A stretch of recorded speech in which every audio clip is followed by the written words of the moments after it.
Olá a todos os inscritos ou meros simpatizantes do canal da Igreja Virtual Amor e Fé. Iniciamos nossa palestra virtual de hoje, domingo, dia 18 de agosto de 2024, de uma forma bem diferenciada. Como não poderia deixar de ser, o povo brasileiro e o mundo inteiro teve a lastimável notícia da partida para a pátria celestial de um homem que é um ícone para a TV e para a família, que é o apresentador e animador de auditório, a saber, Silvio Santos. Este homem, como muitos outros, apesar de muito querido, foi julgado por muitos pela capa e não pela essência. E este é um comportamento muito inerente ao ser humano. Porém, com um breve recorte de palavras sérias e sabiamente divulgadas por ele, Silvio Santos, muitos que tiveram a oportunidade de ouvi-las e que foram expostas anos atrás em um de seus programas, ele fala sobre Deus. Ele fala exatamente sobre o que Jesus nos deixou, que foi amar ao próximo como a si mesmo. Fala também da magnífica contemplação, que é saber que Deus habita dentro de nós e que com Ele, como parte integrante e indissolúvel de nossas consciências, é que aprendemos a cada dia de que só com a humildade, a perseverança e a dignidade, ou seja, com a aderência do caráter de Deus nos amoldoando, não há derrotas ou muito menos sucumbimos sob o mal da nossa carne ou de outros, mas sim prosseguimos conduzidos em triunfo e com toda a força e o bom ânimo do sublime amor e perfeição de Deus, para percorrermos a carreira, combatermos o bom combate e guardarmos a fé, que é dom irrevogável de Deus. Ele fala ainda sobre a ilusão de almejarmos ser poderosos, porque o único poder vem de Deus e está em Deus.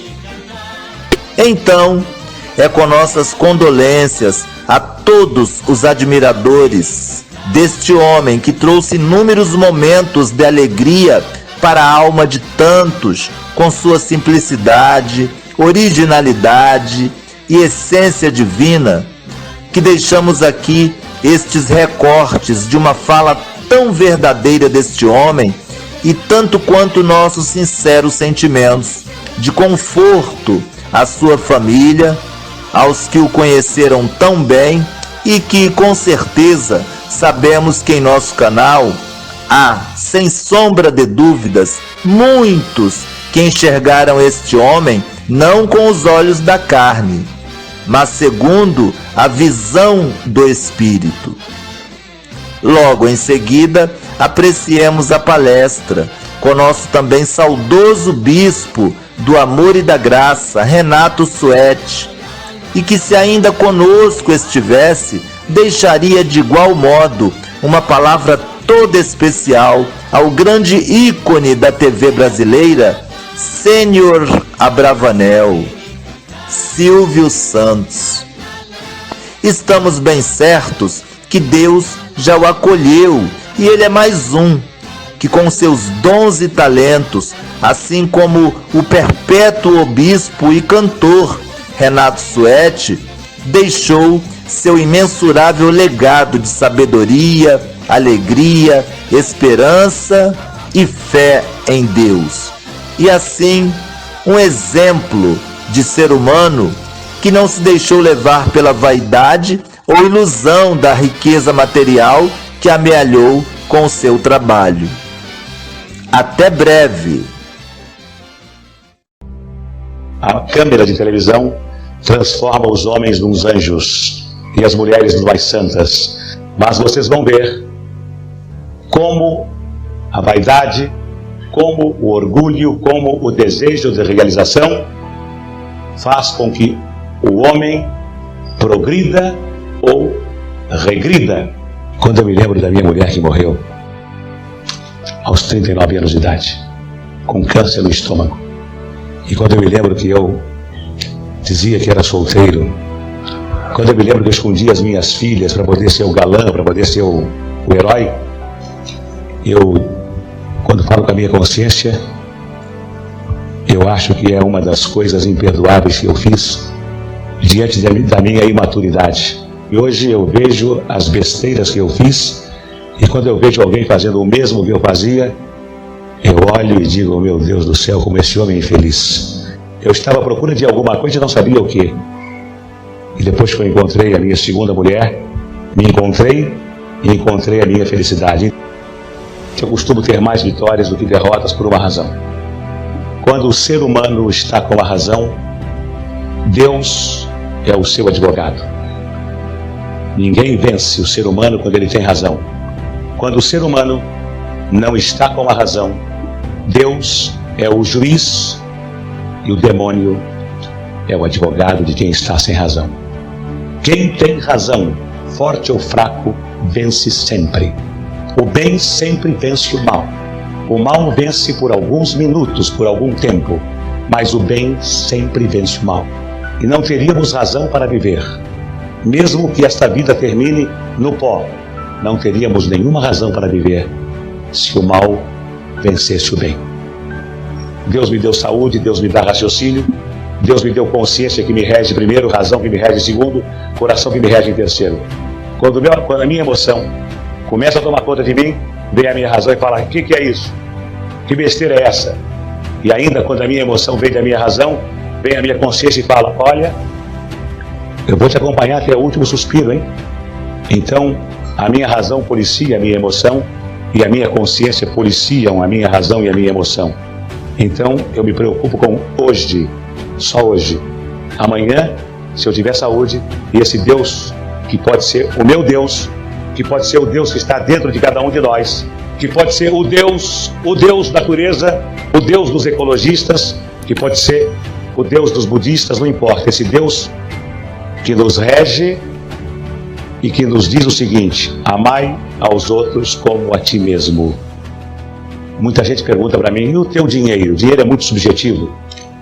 O dinheiro, ele representa alguma coisa dependendo de quem vai usar o dinheiro. O meu dinheiro não é nada na frente do Rockefeller. O meu dinheiro não é nenhum na frente dos homens que saíram na Veja com $1 bilhão. O dinheiro é aquilo que a pessoa acha que é subjetivo. Então o meu dinheiro não representa nada. Que se eu amanhã não tiver mais nada, mas se eu tiver a minha voz, eu no Rio com 14 anos era camelô e vendia canetas e outras mercadorias em português. Agora eu vendo em português, em castelhano e também vendo em inglês. E dá para ganhar a vida, porque eu não como mais do que as minhas torradas, para não engordar. Eu não visto mais do que as camisas 3 ou 4 que eu gosto. E eu não calço mais do que 2 ou 3 sapatos que eu gosto, embora tendo 50. O que eu tenho que fazer? Plantar cana, eu vou ser o melhor plantador de cana. Não para ganhar dinheiro, nem pelo poder, pela satisfação de fazer o melhor de mim. E o dia que o governo não fizer mais do Silvio Santos como concessionário, chega perto de mim e fala, não quero mais, eu entrego. Eu não nasci dono de televisão. Eu fui dono de televisão porque os donos de televisão fecharam as portas para mim. E eu então, quando se fecha uma porta, Deus abre uma janela. Fui obrigado a ser dono de televisão, a comprar 50% de ações. Eu não nasci dono de televisão, nasci animador de programas. Continuaria sendo animador de programas se os homens não fossem tão vaidosos, tão poderosos. Sou um homem vaidoso pela minha condição de animador, mas não quero ser um homem poderoso. Não precisa ser poderoso. Sou poderoso com a minha consciência. Olá, abençoados e abençoadas em Cristo Jesus ressuscitado com toda sorte de bênçãos nas regiões celestiais. Nós estamos aqui novamente, domingo, dia 18 de agosto de 2024, às 9h30 da manhã, para estrearmos mais uma magnífica palestra com o saudoso bispo do amor e da graça, Renato Suede. Hoje o Bispo Renato Suede falará acerca de um tema muito especial, como sempre, e inclusive acerca de uma palavrinha que é tão pronunciada nas igrejas cristãs, entretanto que é pronunciada sem conhecimento de causa. As pessoas não entendem o verdadeiro significado desta palavrinha e vivem falando por aí afora. Mas nós entenderemos no decorrer da mensagem. Gostaria ainda de acrescentar para vocês que antes da palestra assistiremos a um clipe todo especial com uma canção maravilhosa na voz do Bispo Renato Suede. Bom, eu fico por aqui deixando para vocês a célebre frase do nosso canal. Este é o meu, o seu, o nosso canal da Igreja Virtual Amor e Fé, junto com vocês em todos os instantes. Até a próxima! Jesus Cristo, tua graça é minha alegria. Onde havia morte, agora vida. Tu me transportastes das trevas para a luz. Amo você, oh Jesus Cristo.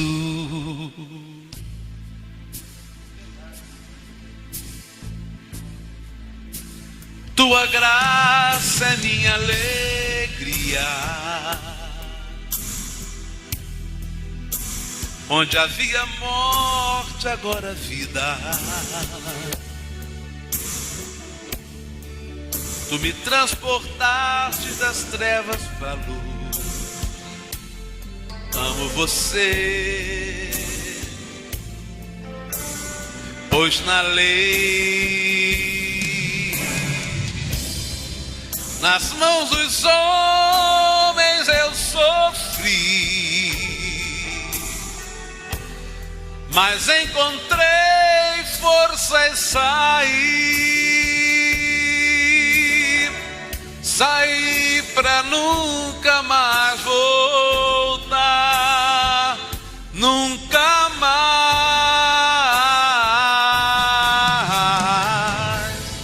não quero mais voltar, pra aquele lugar, não aceito mais voltar.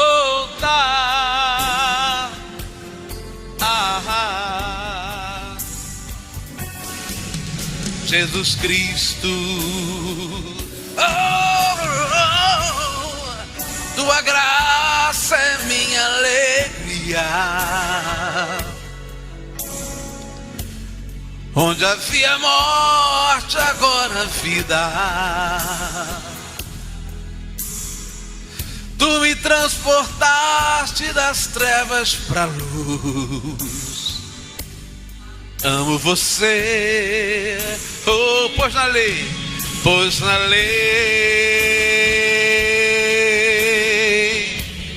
nas mãos dos homens eu sofri, mas encontrei força e saí pra nunca mais voltar, nunca mais,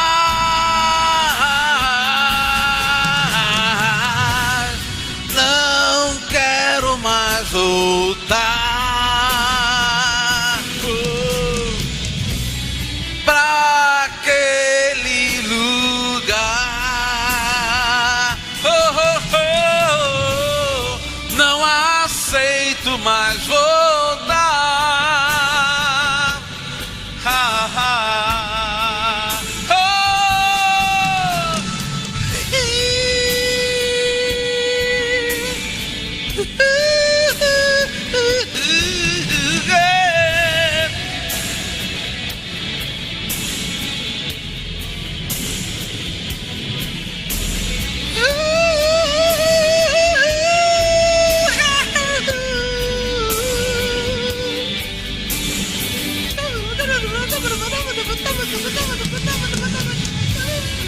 Não aceito mais voltar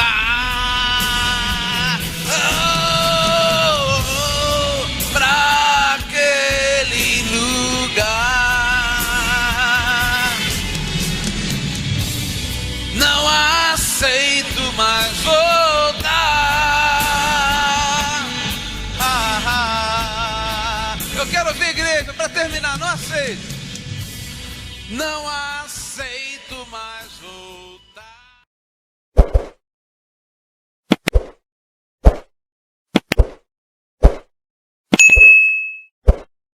Com você, o Bispo do Amor e da Graça, Renato Ciotti. Vamos à glória de hoje então. Amém?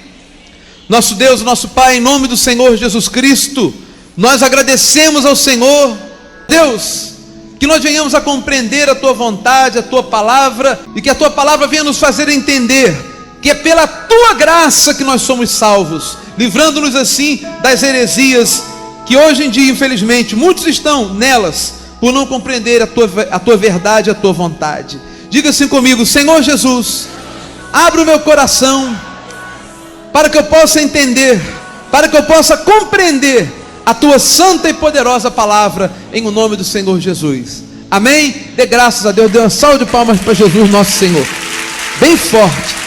Diga obrigado, Senhor, pela palavra da Tua graça. Pode sentar. Vamos estudar o que é uma heresia, o que são as heresias que as pessoas cometem contra Deus. Heresia é tudo que vai contra o ensinamento da igreja, não é?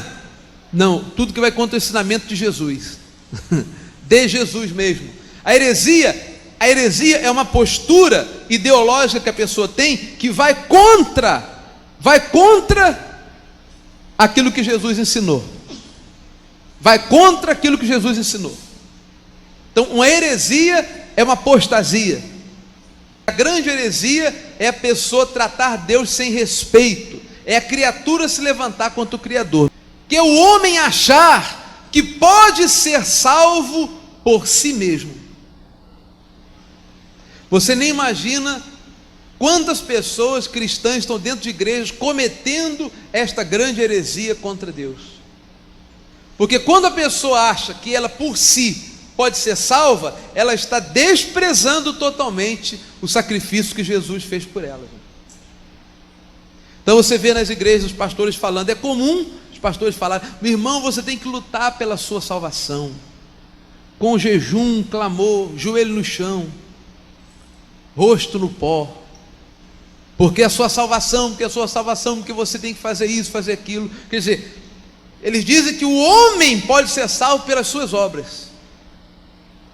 E o que parece muito religioso, muito bonito, muito piedoso, vem a ser uma grande heresia. Uma grande heresia. Por quê? Se eu pudesse ser salvo pelas minhas obras, Jesus tendo vindo ou não tendo vindo não teria a menor diferença. Se pelas minhas obras eu consigo a salvação, então para que Jesus morreu por mim? Então isto é uma maneira de menosprezar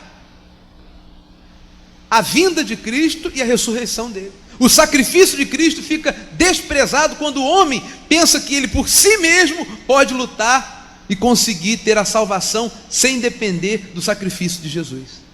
Isto é uma grande heresia, e isto faz com que a pessoa despreze a graça do Senhor Jesus. Isso é uma grande heresia. É por isso, gente, que Paulo fala em Gálatas 3, versículo 10: todos quantos, pois, estão debaixo das obras da lei, estão debaixo de maldição.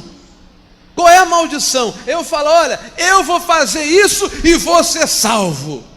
Então, você parece que vai dizer para Deus assim: Senhor, eu fui salvo pelos meus méritos. O Senhor me salvou e tinha mais que me salvar mesmo, porque eu fiz por onde. E aí eu pergunto: onde fica o sacrifício de Jesus? Está vendo por que a pessoa debaixo da lei está debaixo de maldição? Pergunta aos nossos irmãos das outras igrejas. Pergunta a eles assim: vem cá, você acredita que uma vez salvo, sempre salvo? Ele fala: não, está amarrado. Tem que lutar pela sua salvação todo dia, porque a Bíblia diz: desenvolver a vossa salvação com temor e tremor. Mas Paulo, quando diz desenvolver a vossa salvação, ele está falando você salvar-se de si mesmo. É você salvar-se da sua própria carne. É você salvar-se dos seus instintos maus que a carne possui. Mas quanto à salvação espiritual, aqui está o lema que me dá orgulho da igreja do Senhor Jesus Cristo. Quanto à salvação espiritual, Efésios 2:8. Olha, eu quero perguntar com muito respeito, com muito carinho: quem aqui veio de uma igreja, sinceramente, levanta a mão, quem veio de uma igreja que dizia que você podia perder a salvação? Meu Deus, fala a verdade. Eu quero que você entenda, nós não estamos aqui para polemizar com ninguém, é fazer polêmica, criar polêmica. Nós estamos querendo esclarecer você, para você não andar em heresia. Abra, por favor, a sua Bíblia em Efésios capítulo 2, versículo 8, que é o que está escrito aqui. Efésios capítulo 2, versículo 8. Porque se você não entender isso aqui, você corre o risco de andar em heresia. Efésios capítulo 2, versículo 8. Eu estou lendo a Bíblia, não é? E esse ponto, gente, essa matéria, vamos dizer assim, tem que estar bem sabida. Você tem que saber isso de cor, saber bem o que eu vou ler aqui. Efésios 2, 8. Diz assim: porque pela graça sois salvos. Pela graça de quem? Pela graça de Deus, pela graça de Jesus, sois salvos, mediante a fé. Então, aí a pessoa poderia pensar: então eu tenho que ter fé para que eu seja salvo. Mas logo diz assim: isto não vem de vós. Quer dizer, ter a fé para ser salvo não vem de você, é dom de Deus. Então a fé que eu tenho para ser salvo é um dom que Deus coloca dentro de mim para me justificar, porque eu sou escolhido de Deus. Então toda a obra é dele. Ele diz: não de obras, para que ninguém se glorie. Então, se você pensa ou pensava que você tinha que fazer jejum, subir monte, pagar o preço, e fazer muita coisa para ser salvo, veja que eu estou lhe mostrando a Bíblia Sagrada. Eu estou vendo algumas pessoas aqui que estão conosco há cerca de 1 mês, há 2 meses, né? Então eu tenho que estar sempre voltando isso aqui, porque é importante eu lhe mostrar que nós aqui não inventamos nada. Nós aqui não estamos criando, nós não temos uma Bíblia nossa, como os testemunhos de Jeová têm, os mormons têm. Eles têm uma Bíblia deles lá, a nossa Bíblia é a Bíblia de todo mundo. Só que nós lemos isso aqui com entendimento. Diga graças a Deus. O Espírito de Deus derrama entendimento em nós. Está escrito aqui que nós somos salvos pela graça de Jesus. O que quer dizer isso? Vamos traduzir isso. Jesus amou você. Ele veio aqui e fez um sacrifício que você nunca poderia fazer. Ele viveu em carne sem pecado. Ele habitou em carne sem pecado. Foi à cruz sem pecado, derramou o sangue dele na cruz, e o sangue dele livrou você de todos os seus pecados.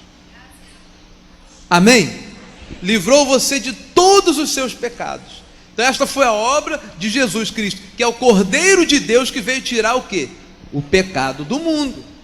Se ele veio tirar o pecado do mundo, então ele tirou. Se tirou o pecado, ele nos salvou. Se ele nos salvou, nós estamos salvos. E se estamos salvos, vamos dar graças a Deus. É ou não é verdade? Não é verdade? Agora, se eu digo para você: não, Jesus fez isso tudo, mas você agora tem que fazer tudo de novo. Você tem que vir, cumprir a lei, você tem que se batizar nas águas, você tem que comer pão e o suco de uva e falar: isso aqui é o sangue, o corpo de Cristo, e você tem que jejuar, e você tem que se entristecer, e você tem que ir a Israel e fazer a via crucis e andar pela via dolorosa.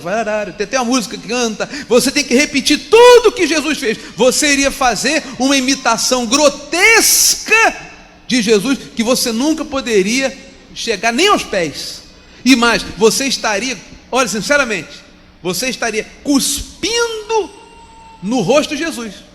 Perdoe-me dizer assim, Mas é atitude, é você menosprezar, desprezar totalmente o que Jesus fez por você. Isso é muito sério e leva a pessoa a viver debaixo de maldição. Porque, olha, há um trecho na Bíblia muito importante. Jesus andava com os seus discípulos, não é verdade? Não é? E os discípulos de João Batista jejuavam muito, porque João Batista foi o último profeta da lei, segundo o que Jesus disse. Então os discípulos de João Batista viram que os discípulos de Jesus não jejuavam, e foram perguntar a Jesus: vem cá, ô Jesus, você e seus discípulos não jejuam, não? Aí o que disse Jesus? Jesus falou: podem os convidados para as bodas estar em jejum na presença do noivo? Porque Jesus, ele era o noivo da igreja, noivo, que ele não tinha morrido nem ressuscitado. Então Jesus falou: eles não vão ficar em jejum porque eles estão andando comigo. Depois que ele morre e ressuscita, ele vem morar onde? Dentro de nós, dentro da igreja, dentro de nós. Se com ele não queria ninguém jejuando, imagine agora que ele está dentro de você. Porque se você jejua, você está triste. Ele disse até neste episódio, ele disse: dias virão que terão que jejuar. Quais seriam esses dias? Os dias em que levaram Jesus e crucificaram a ele. Aí eles ficaram tristes, ficaram sem comer. Mas agora é festa pura, pois Jesus habita dentro do seu coração. Então não há motivo. Porque vamos, amém, olha, porque o jejum é um luto. Jejum é luto. A pessoa que está em jejum, ela está enlutada, né? Não pode falar muito, tal, sim. Ela está jejuando. Triste. Com Jesus dentro de si? É um absurdo. Jejuando por quê? Então, não tem, são obras vãs, que não pode aperfeiçoar ninguém, e não leva a nada. Vocês estão entendendo isso? Vocês entendem isso claramente? Hein, pessoal? Porque de repente você nasceu numa igreja e jejuava desde pequenininho. Então você tem que tirar esses ensinamentos religiosos errôneos, né? Errados da sua cabeça. Não é? Não leva a nada. A única coisa que o jejum leva é você sentir dor no estômago.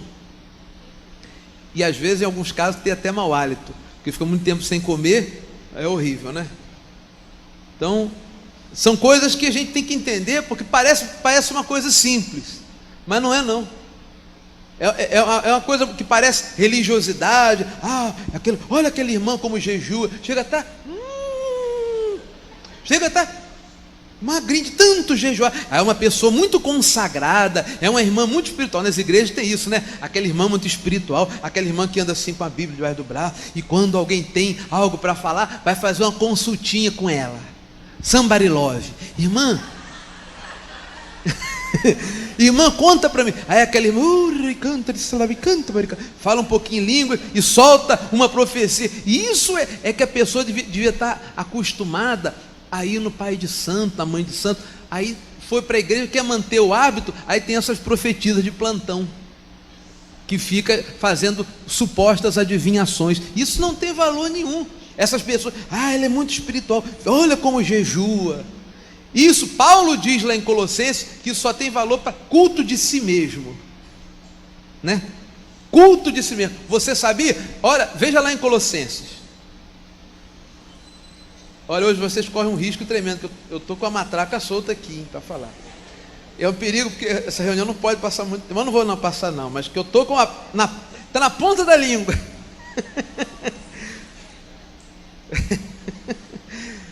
Meu pai. Olha aqui.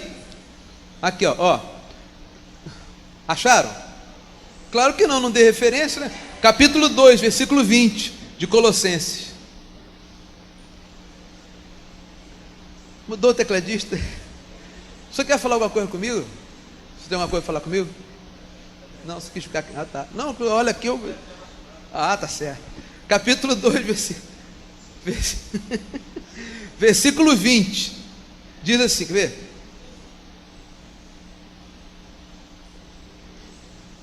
Ó, lá, primeiro no versículo 16, ele fala assim, ó: ninguém, pois, 2,16, vos julgue por causa de comida e bebida, ou dia de festa, ou lua nova, ou sábados, porque tudo isso tem sido sombra das coisas que haviam de vir, porém o corpo é de Cristo. Tudo isso eram sombras, mas depois que as sombras deixaram de ser sombras, na graça de Deus já não precisam mais ser observados. Agora o versículo 20: se morrestes com Cristo para os rudimentos do mundo, porque como se vivesses no mundo vos sujeitais a ordenanças. Olha as ordenanças: não manuseis isto, não proves aquilo, não toques aquilo outro. Não tem aquele negócio: não pode comer galinha molho pardo, não pode comer chouriço, não pode comer carne de porco, tem que jejuar no dia tal, tem que fazer jejum, que não sei o que,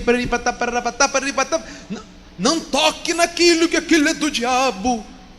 E diabo nem está aí, rapaz. Imagina que ele vai ter. A pessoa fica andando: isto aqui é do diabo, né, irmão? Que é do diabo? Eu não conheço essa pessoa, não. Eu conheço Jesus Cristo, nosso Senhor. Eu conheço aquele que está vivo, aquele que vive. Deus não é Deus de mortos. Eu não acredito em dois deuses. Esse é tema para outra mensagem.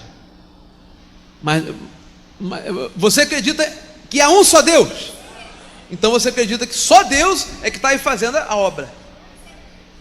Você não é daqueles que acreditam que tem um Deus fazendo bem, ajudando as pessoas, e tem outro Deus chufrudo, atrapalhando Deus. Aí um puxa você para um lado e o outro puxa você para o outro, e você fica arrebentado no meio.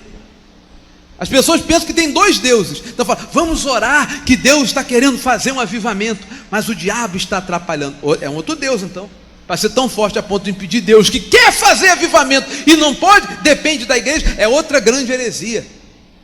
É a pessoa dizer que a igreja tem que orar para ajudar Deus a fazer a obra. Agindo Deus, quem impedirá? Esta igreja aqui crê no Deus todo-poderoso e soberano, que faz o que quer, ninguém lhe impede, e Ele vai abençoar a sua vida sobre a maneira. Diga: eu recebo essa palavra. Amém? Então Paulo disse: olha, vou voltar: não manuseis isto, não proves aquilo, não toques aquilo outro, segundo os preceitos e doutrinas dos homens, porque todas estas coisas com uso se destroem. Tais coisas, com efeito, tem que aparência de sabedoria, como culto de si mesmo e falsa humildade. Estou em jejum há 3 dias e tal. E de rigor ascético, ascetismo quer dizer santificado, limpeza e tal. Todavia não tem valor algum contra a carne, contra a sensualidade da carne.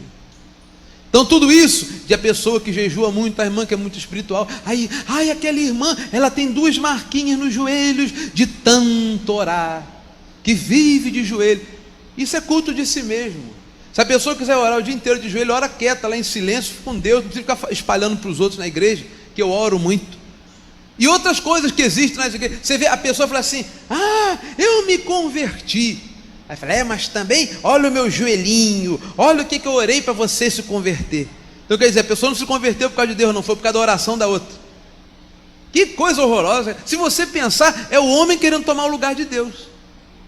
Nós oramos para Deus abençoar as pessoas, para Deus abrir o entendimento delas, mas se elas vierem aqui por causa da sua oração, ela vem, e ela se converteu por causa do Espírito de Deus. Você foi apenas um instrumento usado, mas não foi você, por causa de você. E a pessoa fica mostrando: olha o joelhinho, está vendo esse? Eu conheci uma senhora muito simpática, até ela falou: esse meu filho aqui, ele está agora na igreja e tal. Eu falei: graças a Deus, muitos anos ele andou fora da igreja. Também aqui, olha a marca do meu joelhinho. Eu falei: por quê? Eu falei: não, é que ele veio porque tanto eu orar. Então quer dizer, veio por causa da pessoa e não por causa de Deus. Claro, você tem que orar mesmo pelo seu familiar, orar e por tudo, mas não ter a presunção de achar que foi você quem converteu, você que salvou, você que livrou. Quem livra, quem salva, quem liberta é Jesus, não é? Então cada coisa no seu devido lugar, não é verdade? Se não, é a mesma coisa eu ficar aqui e falar: esta é a minha igreja, Estas são as minhas ovelhas, este é o meu povo. Não é, este aqui é o povo de Deus, que são as ovelhas de Jesus Cristo. E o que eu estou fazendo aqui?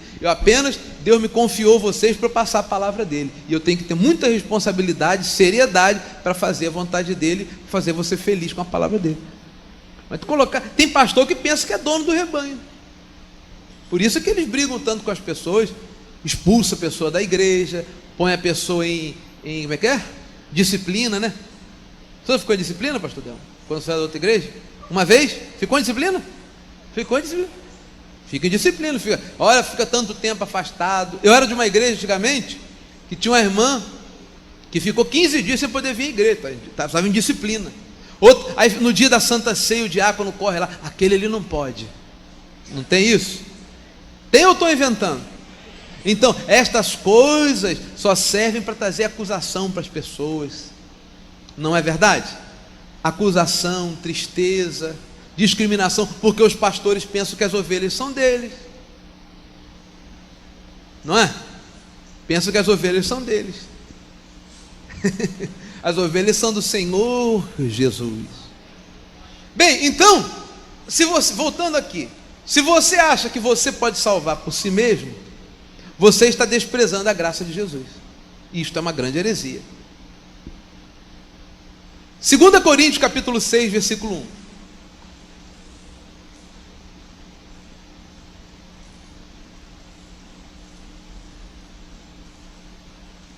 Ele disse assim, é muito importante, 2 Coríntios capítulo 6, versículo 1. Esta passagem é muito importante.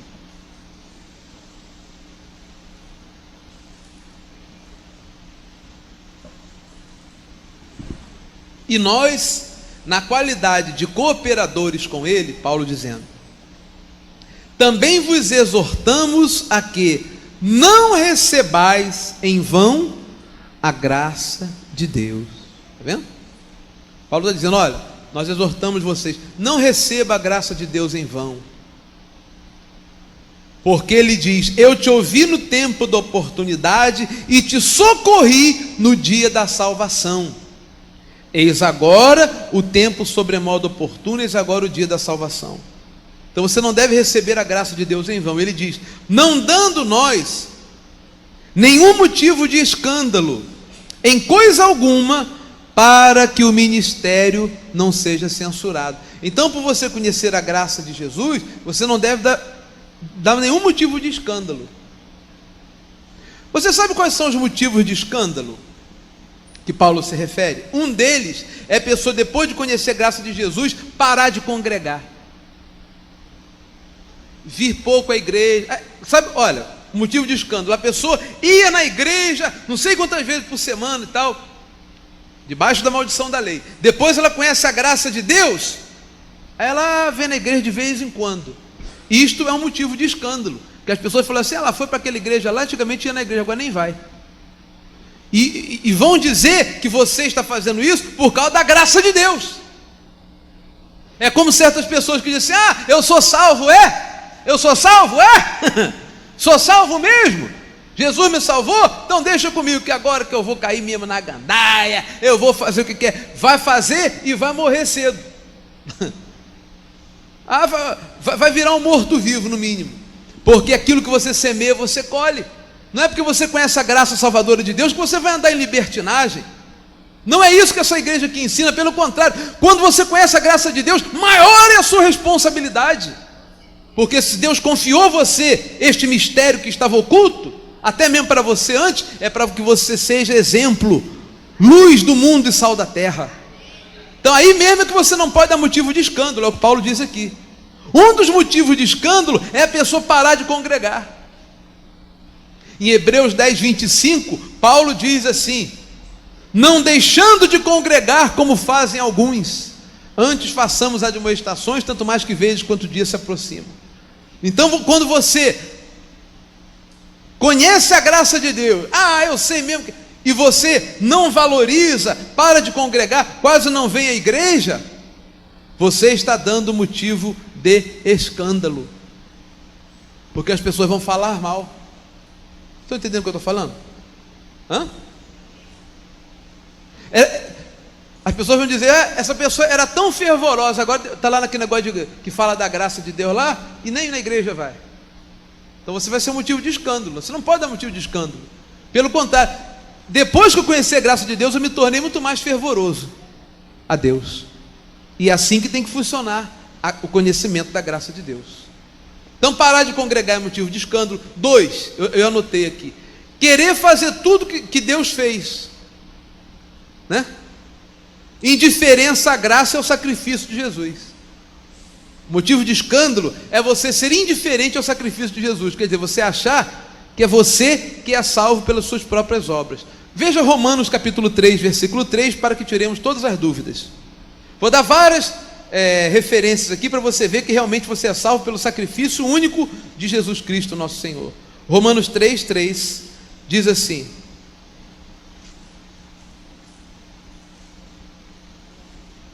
aliás, perdão, Romanos, não é 3, não. Romanos 3, versículo 24. Diz assim: sendo justificados, ser justificado é ser salvo, não é verdade? Gratuitamente. Você não tem que pagar o preço. É gratuito, é pela graça. Por sua graça, mediante a redenção que há em Cristo Jesus. Então você é justificado e é salvo gratuitamente. Agora o versículo 28. Concluímos, pois, que o homem é justificado pela fé, independentemente das obras da lei. E como é que você tem essa fé? É dom de Deus. Deus derramou, imputou, colocou esta fé dentro de você. Está claro? Amém? Romanos capítulo 4, versículo 14. Os da lei são os irmãos que andam fazendo jejum, santa ceia, batismo, expulsando demônios, expulsa encosto, faz corrente, faz campanha, faz jejum, sobe o monte, vai a Israel. Tudo isso é obra da lei. Aí diz assim, Romanos 4, versículo 14: pois se os da lei é que são os herdeiros, anula-se a fé e cancela-se a promessa. Porque se é pela lei que eu sou salvo, então o que adianta a fé? Para que Jesus me deu fé? Anula-se a fé e a promessa cancela. Quer dizer, tudo que Jesus fez está jogado fora, não vale, não serve de nada. Isso é muito importante você entender, que é uma grande heresia você pensar o contrário. Agora, eu pergunto a você, quem aqui já falou ou tentou falar desta palavra da graça, que nós somos salvos, para uma pessoa que vive debaixo da lei e viu que essa pessoa ficou com raiva?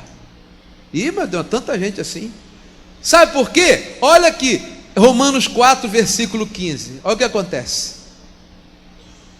Porque a lei suscita, quer dizer, levanta o quê? A ira. Mas onde não há lei também não há transgressão. Então os irmãos que estão debaixo da lei têm uma ira tremenda. Quando você for falar da graça de Deus, saiba falar no tempo certo. Fala assim, olha, se deu uma coisa para você, o diabo já era. E não precisa de jejuar não. Se você falar na hora errada, está de você levar um tabefe. Eles são pessoas iradas, hein? Essa gente toma a santa ceia, depois sai de lá, qualquer coisa esbarra na porta, um briga com o outro mesmo ali. Porque a pessoa que debaixo da lei, ela vive irada. Você fala para ela, como é que está fulano? Estou na luta. Já está armado, é ou não é? Como é que está? Estou na luta. O diabo está aí, mas já está amarrado em nome de Jesus. E aí bate o pé aqui. E são pessoas assim. A pessoa que debaixo da graça de Deus é calma, é tranquila. Ela sabe que tudo colabora para o bem dela, porque ela ama a Deus. É uma diferença. Mas esse povo, ó, cuidado, hein? Não é mole não, hein? Pessoal, eles têm uma ira. Eu me lembro que eu já fui numa igreja de lei, né? Eu tinha uma igreja lá em San Diego, e era uma porta apertadinha, que nem essa aqui. Na hora da saída, tinha o estacionamento, as pessoas terminavam aquela reunião, santa ceia, todo mundo falava em língua. Depois, quando terminava a reunião, todo mundo brigando porque saía, um esbarrava no outro. Aqui você esbarrava. falei, meu Jesus, misericórdia, Senhor. E quando eu atendia lá em São Paulo, lá na igreja de Lê, eu fazia atendimento, aí ficava uma fila daqui lá para atender. Saía briga na fila. Pessoal, você entra na minha frente, o meu caso é mais importante. Um dia tinha que ir obreiro lá para tirar a gente, caía, saía no tapa, rolava no chão brigando. Aquela velhinha assim, a velhinha já tá pequenininha, assim, cabelinho branco. Tudo irado. Isso depois de uma reunião de busca do Espírito Santo. Hoje nós não precisamos buscar o Espírito Santo, porque ele está dentro de nós, e nós temos paz em Cristo. Mas olha, todos que estão debaixo da lei são pessoas muito iradas. Eu estava passando na rua uma vez lá no centro do Rio, muito tempo. Aí um rapaz, vem cá, o senhor é o bispo Renato, né? Falei, sim. Então o senhor que anda dizendo por aí que o diabo não existe? Eu falei, é melhor que eu dissesse que Deus não existe, né? Eu falei, mas o senhor não... Eu falei, meu filho, você o que quer? Está com algum problema? Ele ficou vermelho. Não, aqui eu tenho que dizer. Vocês lembram quando tinha programa na madrugada? Quem lembra? Pastor Roberto, às vezes, meu Deus, ligava, aquele sujeito ficava esperando, né? Aí pastor Roberto era muito veemente, ele falava, porque o diabo não existe, vai começar a pregar. Aí ligavam as pessoas para a rádio, batia o telefone na cara da gente, ligava, ameaçava a gente, quando vocês saírem dele, nós vamos pegar vocês. Aí eu pensava assim, mas é o que? Um bandido marginal? Não, era gente crente, que estava brigando com a gente, porque a gente estava falando que o diabo não existia, que a gente é salvo, sempre salvo por Jesus Cristo, porque eles estão debaixo da ira. Mas tenha compreensão, porque a pessoa que está debaixo da lei não conhece o amor de Deus, não é? Você tem que ter paciência com eles. Agora vamos lá, a epístola de Paulo a Tito, capítulo 1, versículo 9. Daqui a pouco já estou encerrando. Tito 1, 9. A epístola de Paulo ao bispo Tito, capítulo 1, versículo 9. Depois da primeira e segunda de Timóteo, vem a epístola de Paulo a Tito. Tem gente que está procurando Tito no início da Bíblia, hein? Ai. Indo para o final. Tito capítulo 1, versículo 9. Mas está tudo errado aqui. Eu anotei tudo errado.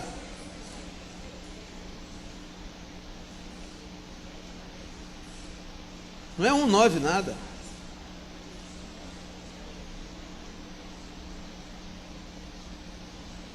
Espera aí. Tito capítulo 3, versículo.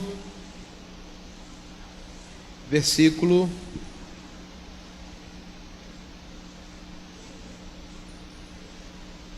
aí, pessoal. Tito capítulo 3, versículo 4.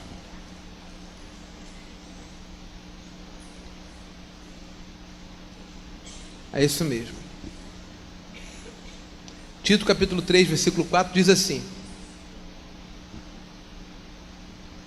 quando, porém, se manifestou a benignidade de Deus, nosso Salvador, e o seu amor para com todos, olha bem, não por obras de justiça praticadas por nós, mas segundo a sua misericórdia, Ele nos salvou mediante o lavar regenerador e renovador do Espírito Santo, que Ele derramará sobre nós se nós buscarmos. Não, gente, que Ele derramou sobre nós ricamente por meio de Jesus Cristo, nosso Salvador, a fim de que, justificados por graça, nos tornemos seus herdeiros, segundo a esperança da vida eterna. Amém, amém, amém, e graças a Deus. Que maravilha isso! Não é verdade? Hein? Não é maravilhoso? Agora, é a segunda epístola de Paulo a Timóteo, antes de Tito, segunda epístola de Paulo a Timóteo, capítulo 1, versículo 9, que eu estava me confundindo aqui. Paulo falando de Jesus, segunda epístola de Paulo a Timóteo, capítulo 1, versículo 9. diz assim, falando de Deus, né? Que nos salvará. Gente, está escrito o que aí? Que nos salvou e nos chamou com santa vocação, não segundo as nossas obras, mas conforme a sua própria determinação e graça que nos foi dada em Cristo Jesus, desde o dia que nós aceitamos Jesus, levantamos a mão e fomos batizados nas águas. Não. Que nos foi dada, a graça que nos foi dada em Cristo Jesus, antes dos tempos eternos. Então, você já foi salvo muito antes do que você possa imaginar, porque Jesus morreu por você, ressuscitou na cruz e lhe salvou pelo sangue dele. Então aqui ninguém mais vai andar em heresia de achar que pelas suas próprias obras poderá ser salvo. Você é salvo pela obra de Jesus. Agora seja agradecido a ele. Agora você tem que andar em agradecimento, congregar, fazer tudo que você fazia, fazer melhor, porque agora você sabe que Deus ama você muito mais do que você poderia imaginar. Para terminar, dê uma salva de palmas para o Senhor Jesus, bem forte. Para terminar, eu leio Filipenses capítulo 3, verso 3, porque as pessoas dizem assim: essa igreja não tem cerimônia, esta igreja, não, cerimônia no sentido de educação nós temos, essa igreja não tem ceia, não tem batismo em água, essa igreja não tem uma distribuição de óleo ungido, não distribui a varinha de Jacó, não distribui a terra de Israel, essa igreja não, é o quê? É só as coisas do Espírito? Sim, nós só tratamos das coisas do Espírito, porque está escrito em Filipenses capítulo 3, versículo 3 assim: é para você, para nós isso aqui, porque nós é que somos a circuncisão, nós que adoramos a Deus no Espírito e nos gloriamos em Cristo Jesus e não confiamos na carne. Eis a sabedoria que o verdadeiro cristão possui e ninguém pode tirar dele. Quem entende essa palavra? Quem entende e quem recebe esta palavra entende que Jesus é maravilhoso, mais do que a gente possa imaginar, não é verdade? Então vamos estar de pé em nome do Senhor Jesus. Essa mensagem chama-se heresias. Eu quero que você levante as suas mãos e diga assim: Senhor Jesus, muito obrigado, porque o Senhor, pelo conhecimento da tua maravilhosa graça e luz, me livrou, me libertou de praticar as heresias. Eu não vou mais andar em heresia, pensando que pelas minhas obras eu posso ser salvo. Eu vou valorizar o Senhor, que com uma só oferta, pelo teu sangue derramado, me salvou e abriu a porta da vida para que eu seja feliz. Põe a mão no seu coração em nome do Senhor Jesus. Oh, que fonte transbordante, que lindo, mais profunda que o mar, é de Deus o amor imenso que Jesus me veio dar. Pode ter certeza, as portas estão abertas para você que anda debaixo da graça do Senhor Jesus. Canta a igreja comigo. Ele me abriu a porta e me reconciliou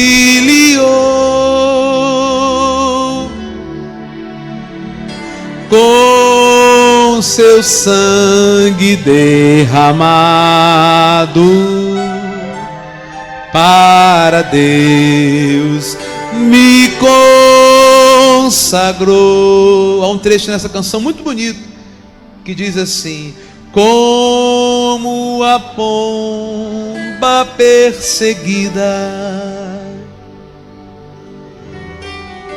e cansado estava eu, mas Jesus jamais rejeita quem buscar abrigo seu. Aleluia, Ele te salvou pela graça dEle. Então canta comigo. Ele me abriu a porta e me reconciliou